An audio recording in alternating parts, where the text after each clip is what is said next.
বন্ধুরা, গরম কেমন পড়েছে? গরম তো প্রচুর পড়েছে।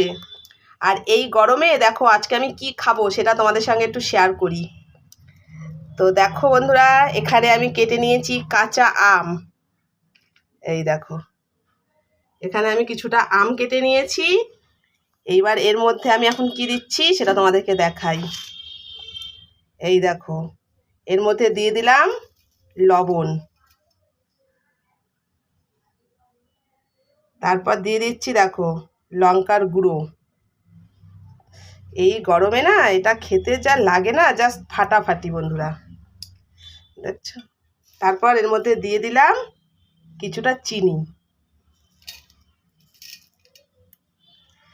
দেখো বন্ধুরা, তোমরা কে কে খেতে এরমভাবে ভালোবাসো? এই গরমে এরকমভাবে কাঁচা আম খেলে না জাস্ট ফাটাফাটি, দারুণ খেতে লাগবে। তোমরা কে কে খেতে ভালোবাসো এরকমভাবে আমাকে কমেন্ট করো। এই দেখো, ও আমার তো মানে দেখেই জিভে জল চলে আসছে। তো বন্ধুরা, তোমরাও এরমভাবে বাড়িতে করে খেও, ঠিক আছে? দেখবে বেশ ভালো লাগবে খেতে, একদম ফাটাফাটি। তাহলে চলো, ভিডিওটা এই পর্যন্তই। তোমরাও বানিয়ে নাও, ঝটপট করে বানিয়ে খেয়ে নাও কাঁচা আমের